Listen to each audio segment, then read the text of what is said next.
मैं कुणाल साहिल। मैं कोई राइटर तो नहीं हूँ, बट लिखने की एक छोटी सी प्रयास किया हूँ। मेरी एक कहानी सौदा, मुझे आशा है आप लोगों को पसंद जरूर आएगी। विशेष आप लोगों का चॉइस भी मायने रखता है। जिन्हें पसंद नहीं आए, कृपया मुझे कमेंट्स में ज़रूर बताएं क्या पसंद नहीं आया। अभी क्या हुआ तुम्हें?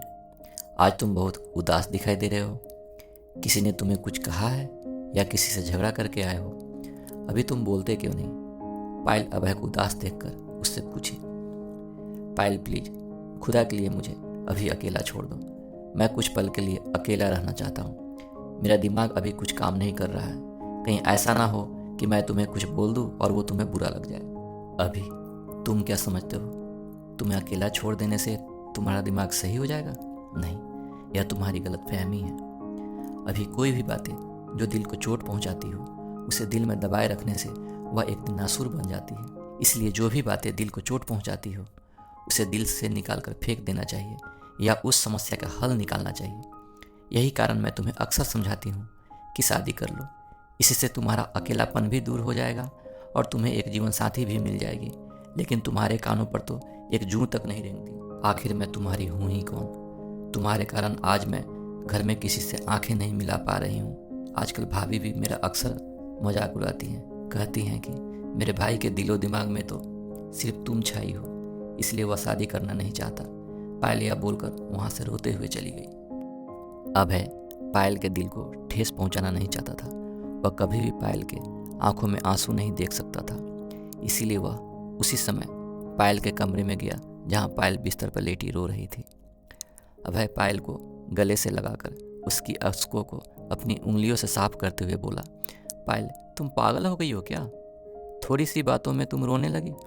तुम अच्छी तरह जानती हो मैं तुम्हें उदास या रोते हुए नहीं देख सकता हूँ, क्योंकि इस दुनिया में अगर मैं किसी को चाहता हूँ या किसी को प्यार करता हूँ तो वो सिर्फ तुम हो।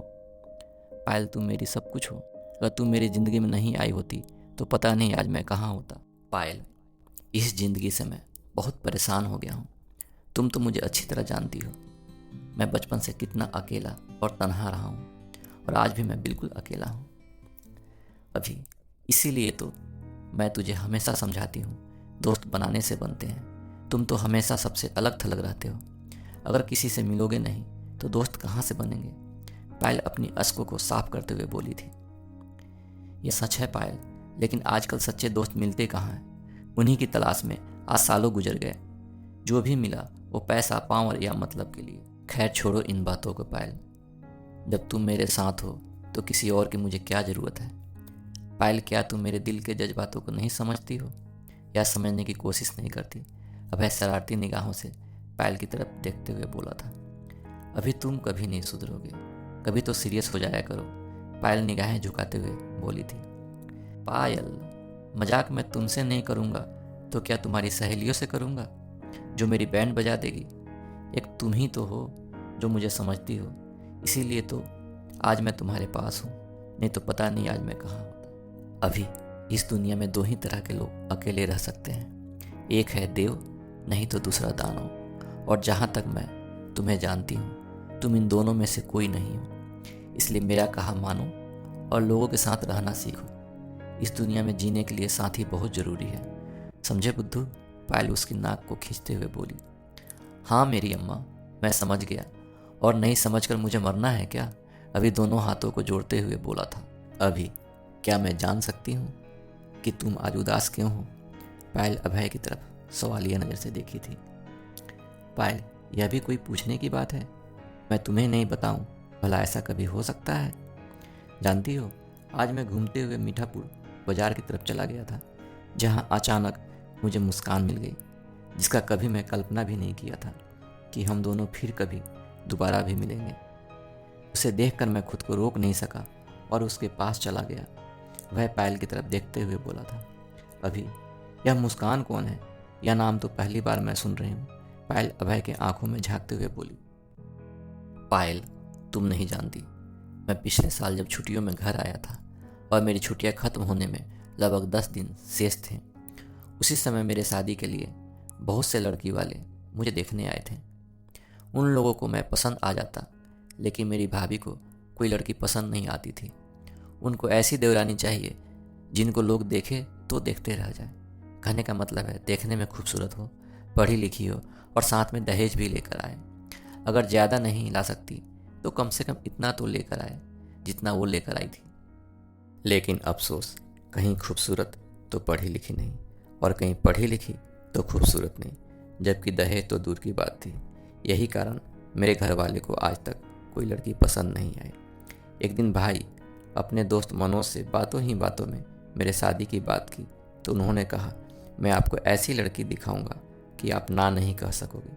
और वह भाई को अपने साथ लेकर उसी समय एक लड़की देखने चले गए, जहां भाई को लड़की बहुत पसंद आई। उस लड़की का नाम मुस्कान था। बिल्कुल उसकी मुस्कान की तरह ही उसका नाम था मुस्कान। उसके बाद मेरे घर वाले इधर से और उधर से मुस्कान की माँ मुझे देखना चाहती थी। मैं भाई को उस समय बहुत समझाया था, मुझे लड़की नहीं देखना है, आप लोग जो पसंद करोगे मुझे मंजूर है, क्यों नहीं वो अंधी हो या लंगड़ी हो। अगर आप सोच रहे होंगे कल मैं आपको दोषी ठहराऊंगा तो ऐसा कभी नहीं होगा, लेकिन मेरे मना करने के बावजूद भी भाई नहीं माने और मुझे नहीं चाहते हुए भी लड़की देखने जाना पड़ा। यही अशोक होटल में उसके पिताजी ने 2 कमरा बुक करवाया था, जहां एक कमरे में मैं अकेला बैठा था। तभी मेरी भाभी मुस्कान को लेकर मेरे पास आई और मेरे तरफ इशारा करते हुए बोली, यही मेरे देवर हैं, आप लोग एक दूसरे को अच्छी तरह देख और समझ लो।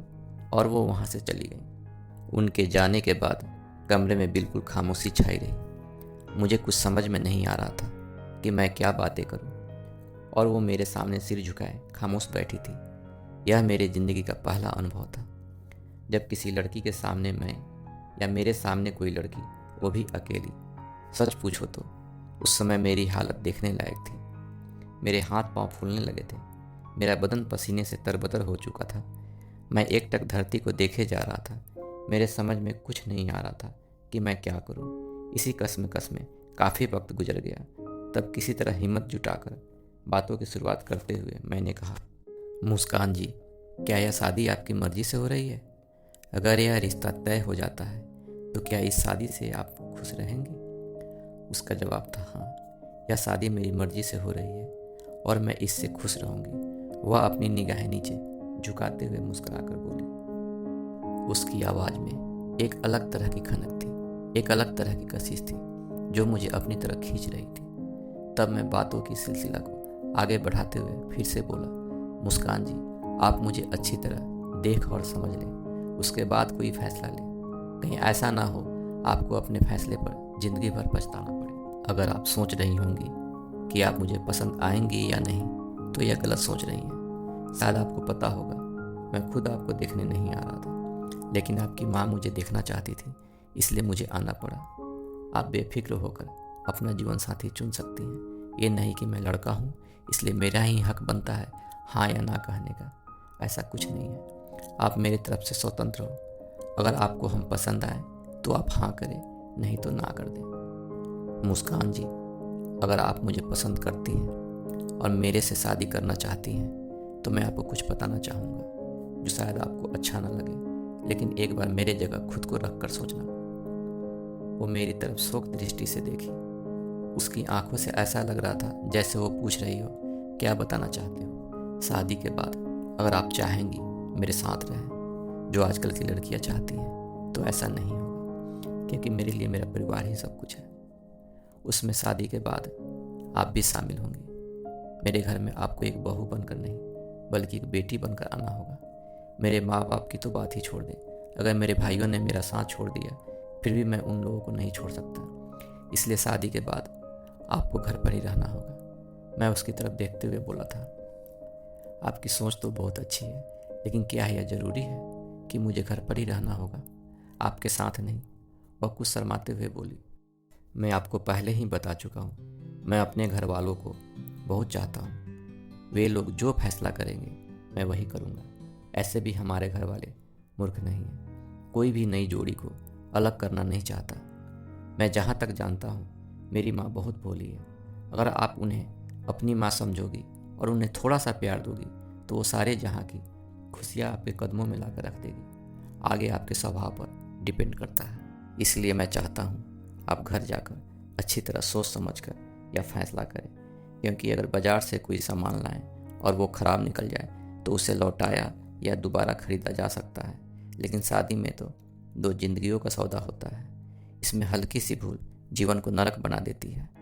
उस भूल को संवारने के लिए कोई अपनी सारी पूंजी भी लगा दे, फिर भी उस समय यह एक ऐसी गलती महसूस होती है जिसे चाह कर भी सुधारा नहीं जा सकता। जिस तरह एक बार शीशा टूट जाने के बाद उसे फिर से जोड़ा नहीं जा सकता, उसी तरह यह जिंदगी, वो केवल मेरे चेहरे को एक टक देखे जा रही थी और पता नहीं मेरे बारे में क्या क्या सोच रही थी। तभी मेरी भाभी और मुस्कान की माँ उस कमरे में आई और वहाँ से मुस्कान को लेकर चली गई। वो जाते समय पलटकर मुझे इस तरह शोक निगाहों से देख रही थी जैसे शायद वो कुछ कहना चाहती थी लेकिन कह न सकी। न जाने क्यों उस समय मुझे ऐसा लग रहा था जैसे कोई मेरा अजीज सामान लिए जा रहा हो। मेरा भी दिल बेचैन हो गया था।